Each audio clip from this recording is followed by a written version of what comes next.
ladies, gents, and non-binary mates, and welcome back to Beauty in the Bookcase, where we take a book and we make a look. Today's video is all about a book called The Heart's Invisible Furies, which is one of the most heartbreaking yet moving and uplifting books I've read to date. Honestly, out of all the books that I read last year, I think this would probably be tied in first place with A Gentleman in Moscow for my favorite. So born in Dublin, John Boyne, who's the author of this book, has been writing since the year 2000, and you might recognize his name since he is also the author of The Boy in the Striped Pajamas. Striped pajamas.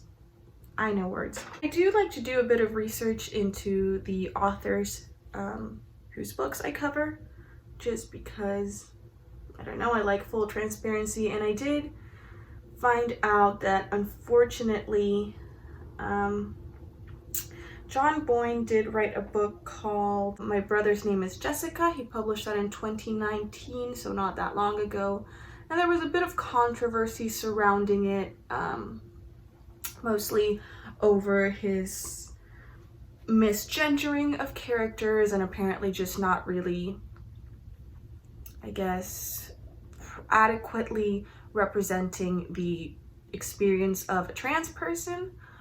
He also dislikes the use of the word cis.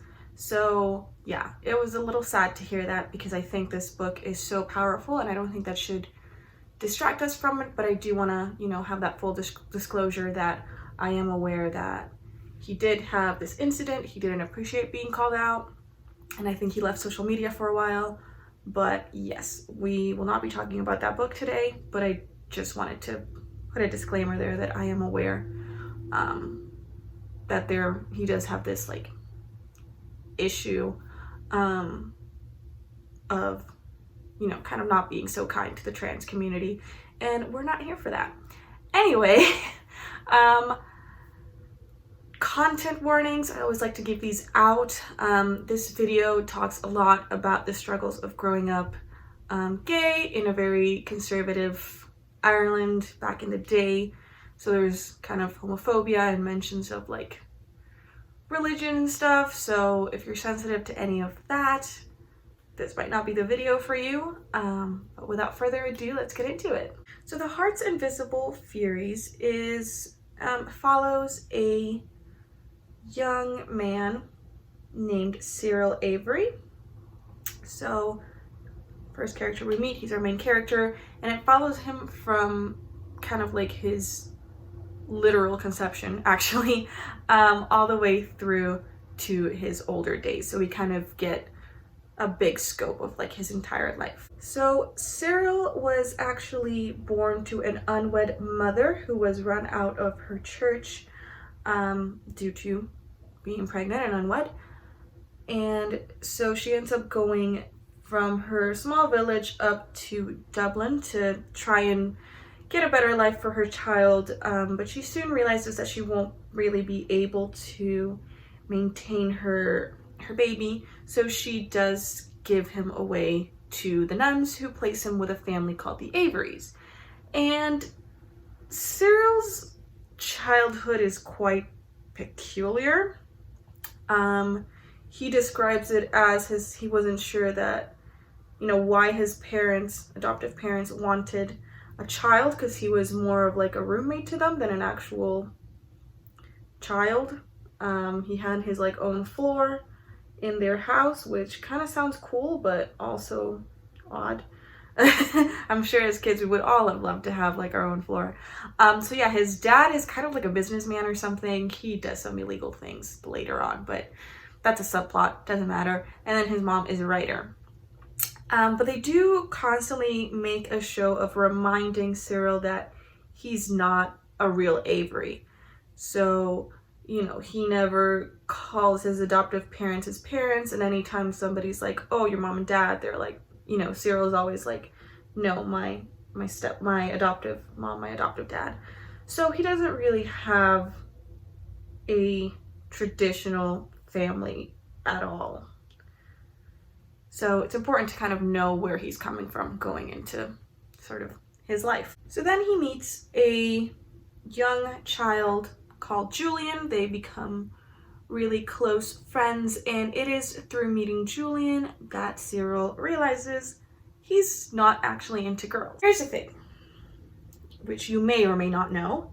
Back in the day, it was very much illegal to be gay in Ireland, and I mean illegal like you could go to jail for it. Illegal. Like, it wasn't just kind of like, oh, people would look at you weird. No, like, you didn't do it. You couldn't be gay, not openly. So naturally, you know, Cyril has a really hard time growing up with his sexual identity because, you know, he kind of has to settle for hooking up in random places with strange men and not really being able to explore a romantic relationship. And, you know, he's constantly afraid of being caught by the police because obviously he doesn't want to go to prison. Duh. So he already didn't have a very conventional childhood, and now he's going into his adolescence and his young adult years, and he's still, you know, and he's still unable to really express who he is as a person, which is obviously not something very fun. After a while, Cyril decides to move, and he goes to the Netherlands, where they didn't really think anything wrong. I mean, I'm sure there were people who were opposed to it, but it wasn't a big deal. It wasn't illegal like it was in Ireland to be gay. And there he meets a man named Bastian, and they fall in love.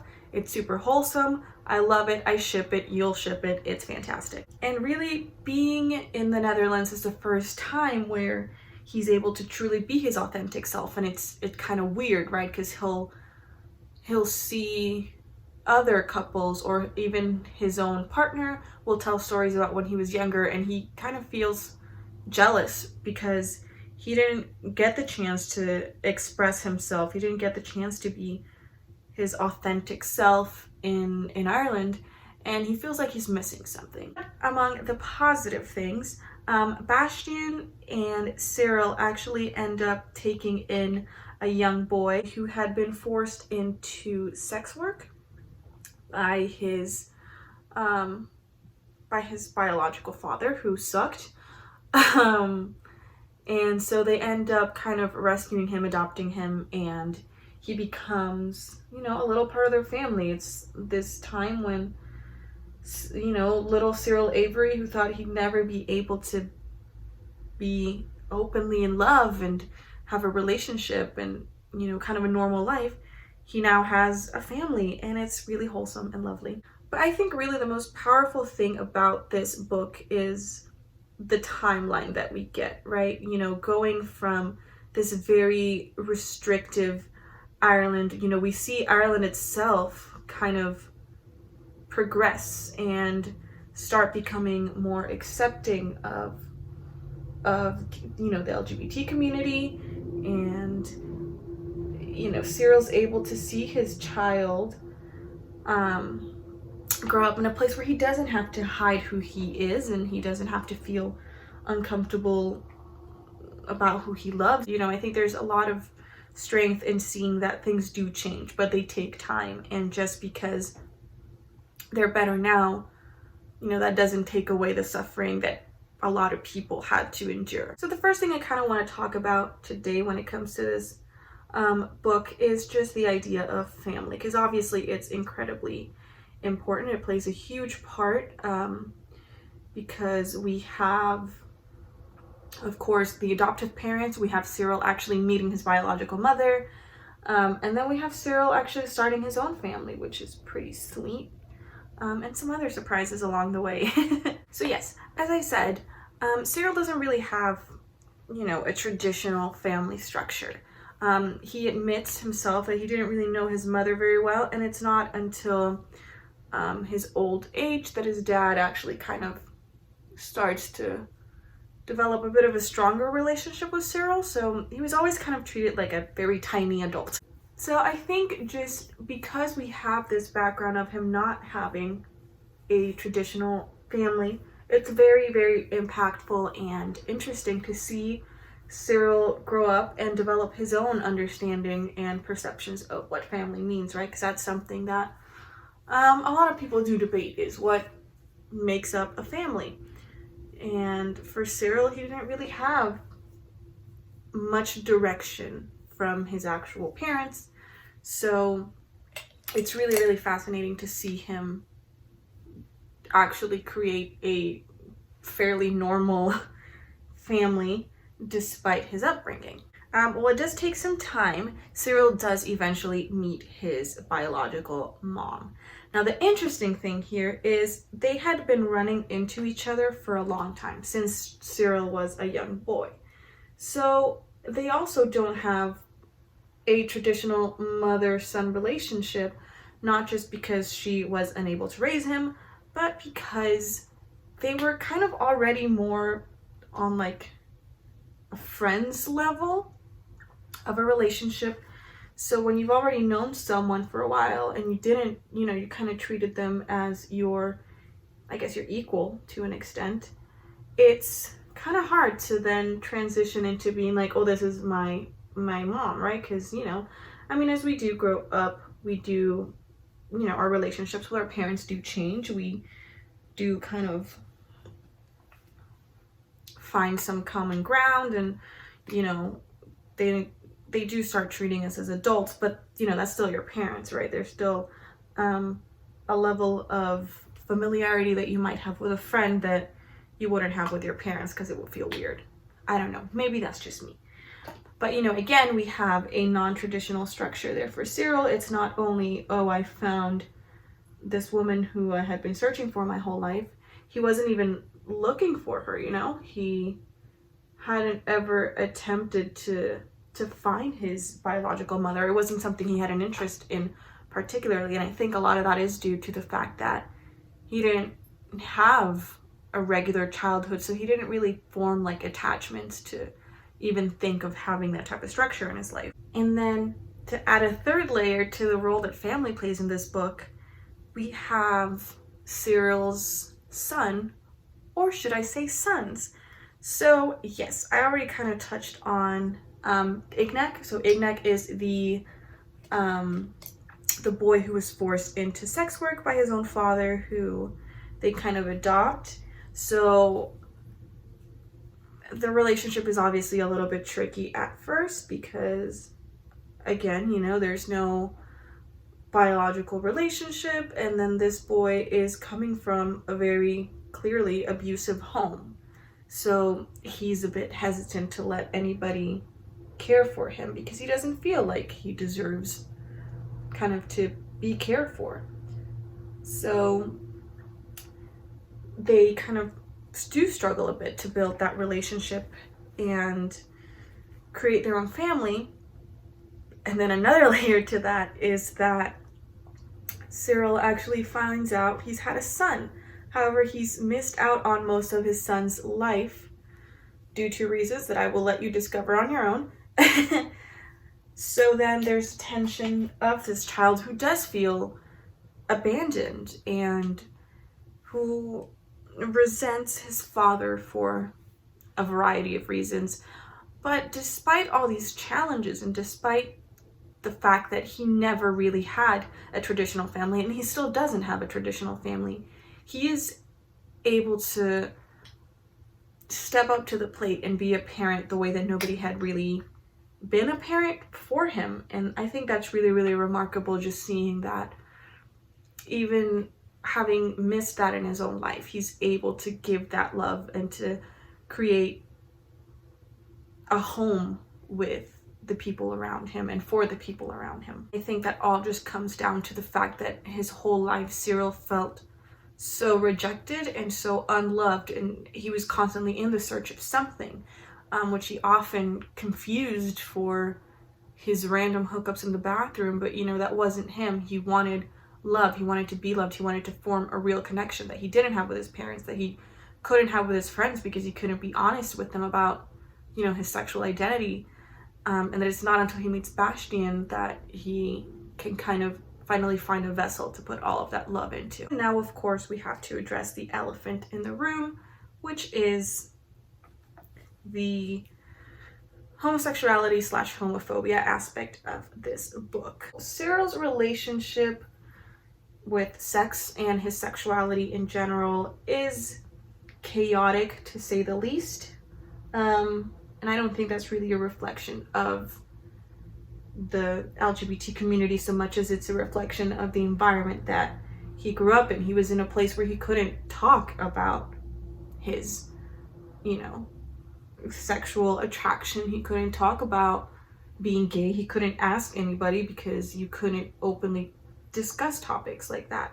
So of course it was very reckless. It was very chaotic and dangerous, and I think it could be easily misinterpreted as, oh, this is just how the community is, and that's not really what the book is trying to say. I think what the book is trying to say is that when we don't talk about these things because whatever, they make us uncomfortable, or due to personal beliefs, religious beliefs, or whatever reason that you have for not discussing sexuality, it does have some very harmful effects, especially on young people who are obviously going to want to explore that part of their identity, but they don't have anywhere to do it.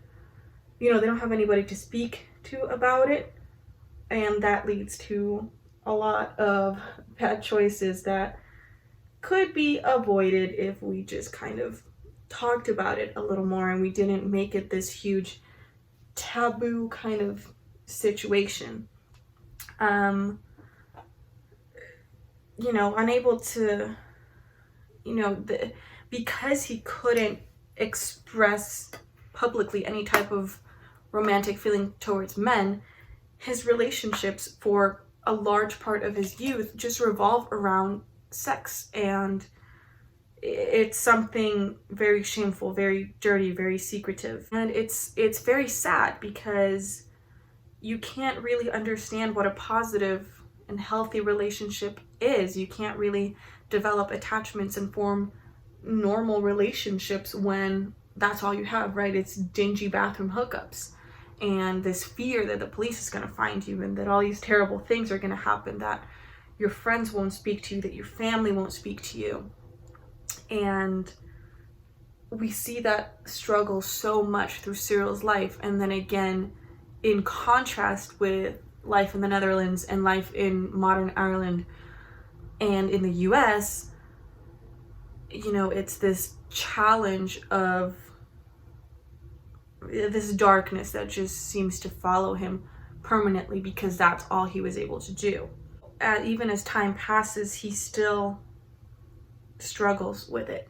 He still struggles to be open about his relationships and about just being gay, because to him, his entire identity has been painted as this dirty, sinful, awful thing.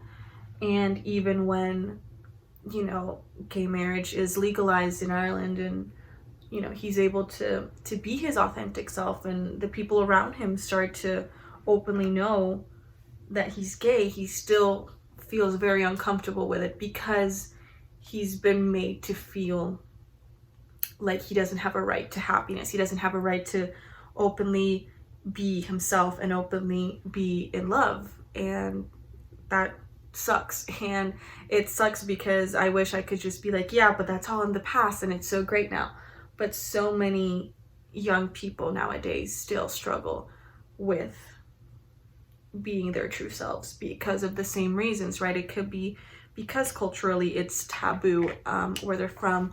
It could be because their families don't support it. It could be because they're scared of losing their friends. And, you know, it's heartbreaking that people can't be who they are because, I mean, I think just this book does such a great job of letting you into the mind of somebody who does struggle to openly be their authentic self. And, you know, choices that we might find irrational or erratic or confusing start to make a lot more sense when you realize, well, that's all they knew and that's all they could do to protect themselves. You know, it's really heartwarming and it's really special to me at least, when I finally was able to see Cyril find somebody that he could love openly, it was such a special moment.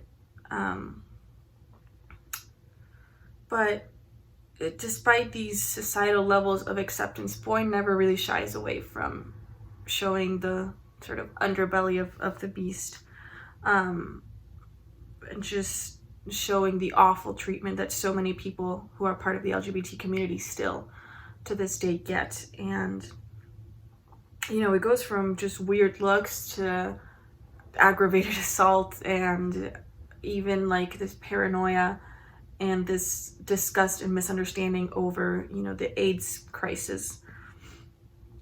I think this book really makes you feel alienated, and you can feel the pain and the fear of every person that has been in that position.